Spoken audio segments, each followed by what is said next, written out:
Kumekuwa na ongezeko kubwa la vitendo vya ulawiti na ubakaji ambao sasa unahusisha baadhi ya maafisa wa jeshi la polisi. Kwa mujibu wa taarifa ni kwamba awali huko nyuma ambao vitendo hivi vimekuwa vikitokea mara kwa mara, wahusika walikuwa ni wafungwa walioko magerezani, kwamba wafungwa walikuwa wakitolewa magerezani na kuletwa uraiani maalum kwa ajili ya kazi hii ya kulawiti na kubaka watu. Hata hivyo, kwa mujibu wa taarifa kwamba kutokana na ongezeko la idadi ya watu wanaotekwa na kukamatwa kiholela, hasa baada ya maandamano ya Oktoba 29 ya mwaka huu 2025, zoezi hilo la ubakaji na ulawiti sasa linafanywa na baadhi ya maafisa wa jeshi hilo la polisi. Kwa hiyo kwa mujibu wa taarifa wanasema kwamba wakati wafungwa walipokuwa wakifanya vitendo hivyo, ilikuwa rahisi kwa maafisa wa jeshi la polisi kuepuka jukumu hilo moja kwa moja, japo wengi wao walikuwa wakisimamia vitendo hivyo vya kinyama. Lakini sasa baadhi ya maafisa wa jeshi hilo wamekuwa wakishurutishwa kushiriki moja kwa moja katika vitendo hivyo vya unyanyasaji wa kingono, na hii imepelekea changamoto kubwa kwa baadhi ya maafisa ambao wamekuwa wakishiriki katika vitendo hivyo. Na matatizo hayo ni pamoja na matatizo ya afya ya akili, kisaikolojia, ambapo wengi hawajakuwa tayari kimwili na kiakili kudili na vitendo hivyo walivyovifanya. Taarifa zinaonyesha kwamba baadhi ya maafisa hao wameshuhudiwa wakipatwa na msongo mkali wa kisaikolojia, ikiwa ni pamoja na kuweweseka. Sasa hizi taarifa zinatokana na ukweli kwamba masuala ya kuwaingilia watu kinyume cha maumbile, matendo ya ubakaji, matendo ya ulawiti yameshamiri sana, yalishamiri sana hata kabla ya maandamano ya Oktoba 29. Lakini pia ikumbukwe kwamba hata kabla ya maandamano ya Oktoba 29 kulikuwa na wimbi kubwa la watu waliokuwa wakitekwa. Na ugumu wa swala hili pengine kuvuma au kufahamika ni ukweli kwamba hata wale wahanga wa matukio haya, endapo wanaporudi uraiani, inawawia vigumu kuongelea vitu hivi kwa sababu zilizo wazi, kwamba mtu akieleza kwamba alipotekwa, alilawitiwa, kuna uwezekano mkubwa wa kuishia kunyanyapaliwa.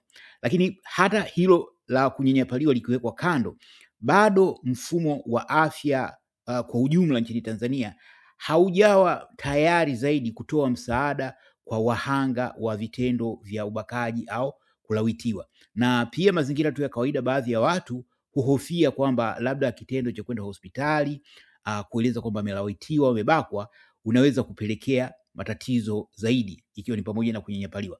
Lakini pia taarifa zimeeleza kwamba baadhi ya wahanga wa vitendo hivyo huwa wanaambiwa na maaskari hawa wa jeshi la polisi kwamba wasiongee lolote kuhusu hilo. Na taarifa pia zinaeleza kwamba baadhi ya wahanga huwa wanapigwa picha wakati wanalawitiwa, na kwa maelezo kwamba endapo wataenda kuongea vitu hivyo au wataenda kufanya kitu chochote kinyume na matakwa ya askari hao au matakwa ya jeshi la polisi, basi picha hizo zitawekwa hadharani. Kwa hiyo wataalamu ya afya wanaeleza kwamba baadhi ya wanaoonyesha, yani kwa upande wa maafisa wa jeshi la polisi, kuna hii hali inaitwa matatizo ya baada ya mfadhaiko, yani post traumatic stress disorder au PTSD. Dalili hizi ni pamoja na ndoto za kutisha, kumbukumbu zinazojirudia mara kwa mara, matukio ya vurugu, kutoweza kulala, wasiwasi mkali na hata uchakavu wa hisia. Kwa mujibu wa vyanzo ni kwamba baadhi ya maafisa ndani ya mfumo wa usalama, kwa maana hasa katika jeshi la polisi, kwamba maafisa wengi walioathirika waliahidiwa kupata msaada wa kisaikolojia, lakini hata hivyo ahadi hizo zimekuwa za maneno pasipo na utekelezaji, na maafisa wengi wameachwa bila huduma stahiki za akili ya afya, na hali zao zinazidi kuharibika kadri siku zinavyokwenda. Lakini hili ni dogo, kwa sababu kubwa zaidi ni kwamba angalau hawa ni watu wanaofanya unyama, hawa ni watendaji wa huo unyama. Kuna idadi kubwa ya Watanzania ambao ni wahanga wa vitu hivi. Kwa hiyo huu ni msiba wa kisaikolojia ambao sio tu unaikabili Tanzania, lakini unaozidi kuongezeka. Kuna idadi kubwa ya Watanzania, hasa wale ambao walishiriki maandamano na wakakamatwa pengine na kuachiwa, lakini pia waangalizi na waliohusika katika vurugu hizo, sio tu wahanga wa vitendo hivi vya ulawiti, lakini yale walioshuhudia. Kwa mujibu wa taarifa kutoka taasisi mbalimbali za afya kama mahospitalini, yale walioyashuhudia bado yameendelea kuwasumbua, na kuna uwezekano kwa mujibu wa wataalamu kwamba pengine katika miezi kadhaa ijayo kutakuwa na changamoto kubwa sana katika mahospitali, kwa sababu baadhi ya madaktari na manesi waliona vitu ambavyo hawajawahi kuviona katika maisha yao. Katika makala moja iliyoweka hapa juzi ya ile taarifa kutoka Amnesty International kufuatia utafiti wao uliofanya nchini Tanzania, walimnukuu mtumishi mmoja wa taasisi ya afya akieleza kwamba katika utendaji wake, alikuwa ni mtumishi wa hospitali ya Mwananyamala, ambaye alieleza kwamba katika utumishi wake kwenye huduma za afya kwa zaidi ya miaka 15 alikuwa hajawahi kushuhudia idadi kubwa ya maiti kama aliyoiona wakati wa baada ya hayo maandamano ya Oktoba 29 ambapo maelfu ya watu waliuawa.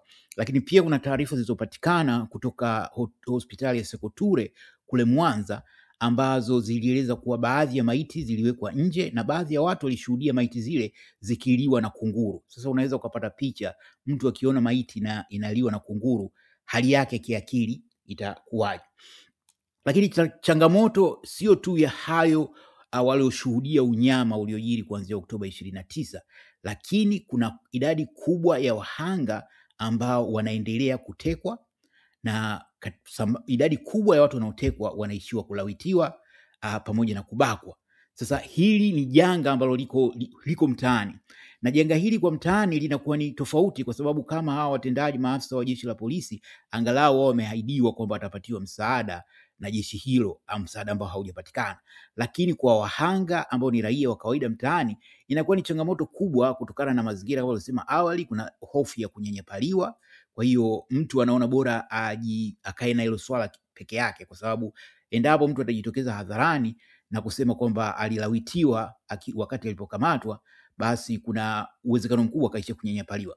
Na hii ushuhuda wa haya upo kwa wale watu wawili, wanaharakati wawili, Agatha Atuhaire kutoka Uganda pamoja na Boniface Mwangi kutoka Kenya, ambao walitekwa na jeshi la polisi na wakakaa nao kwa zaidi ya siku 10, na baada ya kuachiwa, ambapo walitupwa kwenye mpaka wa Kenya na Uganda, walieleza bayana kwamba walipokuwa katika huko kutekwa walilawitiwa. Na baada ya kusema hivyo, ukiangalia yaliyokuwa yakijiri kwenye mitandao ya kijamii, japo idadi kubwa ya watu walionea huruma na kusikitishwa na unyama uliofanyika, lakini kulikuwa na unyanyapaji mkubwa sana. Kwa hiyo hali kama ile inawatisha wahanga kutamka bayana kwamba kuna haya yaliyotokea katika jeshi walifanyiwa wakati wakiwa wametekwa. Lakini hili pia linaweza kuwa na athari kubwa zaidi, kwa sababu kama hawa watu wanaohusika na hivi vitendo au maafisa wa jeshi la polisi wanaohusika na vitendo hivi halafu wanakabiliwa na changamoto za akili, lakini ni watu hawa ambao wanapelekwa mtaani, pengine kwenye masuala ya ulinzi, pengine kwenye kudhibiti vitu kama maandamano, kuna hatari kubwa kwamba baadhi ya vitendo wanavyofanya hawavifanyi wakiwa na akili timamu kwa sababu ya hizi changamoto ambazo wanakabiliwa nazo, lakini waajiri wao kwa maana ya jeshi la polisi hawatilii mkazo.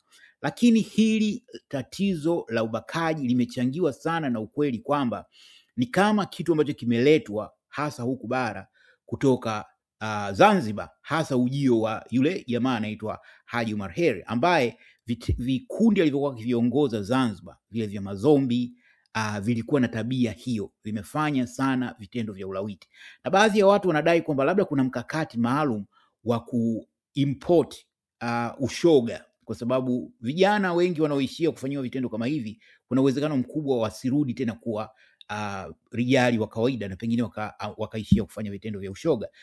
Mara kadhaa vimetokea mambo kwa mujibu wa taarifa zinaeleza kwamba wakati mwingine watu ambao labda pengine wamekamatwa, pengine walienda jela, wakafanyiwa vitendo kama hivi, wakirudi uraiani wanaishia kujihusisha na vitendo vya ngono, vya mahusiano ya jinsia moja. Kwa hiyo baadhi ya watu wanadhani kwamba labda haya yanayofanyika kwa sababu idadi imekuwa kubwa sana, na pengine vinaendana na ukweli kwamba hata tatizo la ushoga mtaani nao linaongezeka kwa kasi kubwa. Kwa hiyo inawezekana pengine huu ni mkakati rasmi ambao umelenga kwa upande mmoja kudhalilisha utu wa watu. Ni adhabu ambayo mtu atakaa nayo milele. Kitendo cha mtu kuingiliwa kinyume cha maumbile, kitendo cha kulawitiwa au kubakwa, kinabaki katika kumbukumbu ya mtu katika uhai wake wote. Kibaya zaidi ni kwamba kuna idadi kubwa ya watu ambao wamepoteza uhai, wamejitoa uhai. Ilielezwa hivi karibuni kuna kuna kijana wa kiume mdogo ambaye alikamatwa wakati wa maandamano, akapelekwa huko, akalawitiwa, na alivyotoka huko akajitoa uhai. Hakuna takwimu sahihi za watu wangapi ambao wanashindwa, lakini kuna taarifa nyingine ambazo nilipata hivi juzi. Kuna binti ambaye naye alikamatwa wakati wa maandamano, hakuwa anaandamana, lakini alikamatwa na akapelekwa huko, akalawitiwa, na mpaka sasa hivi inahofiwa kama anaweza kusalimika kutokana na kwamba kichwa chake hakijakaa vizuri, anashindwa kuongea, na mfadhaiko ni mkubwa sana kutokana na yaliyojiri. Lakini pia taarifa zinaeleza kuwa wakati moja, pamoja na idadi kubwa ya vifo vilivyojiri wakati na baada ya maandamano ya Oktoba 29, pia kulikuwa na wimbi kubwa la vitendo vya ubakaji na ulawiti vilivyofanywa na hao watumishi wa vyombo vya dola katika majumba ya watu, kwa sababu baada ya ile maandamano mtaani walikuwa wakienda kwenye majumba ya watu na kupiga risasi, kutupa mabomu ya machozi, na wengine walishiriki katika vitendo vya ubakaji na ulawiti.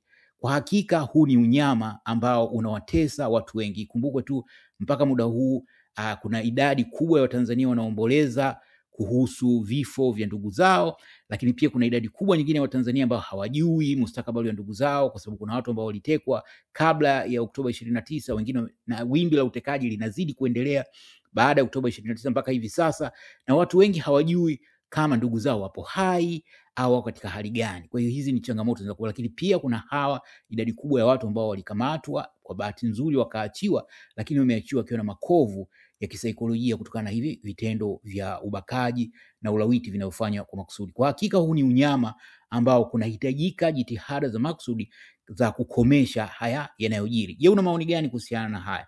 Karibu tuwe maoni hapa kwenye comment. Asanteni na kwaherini.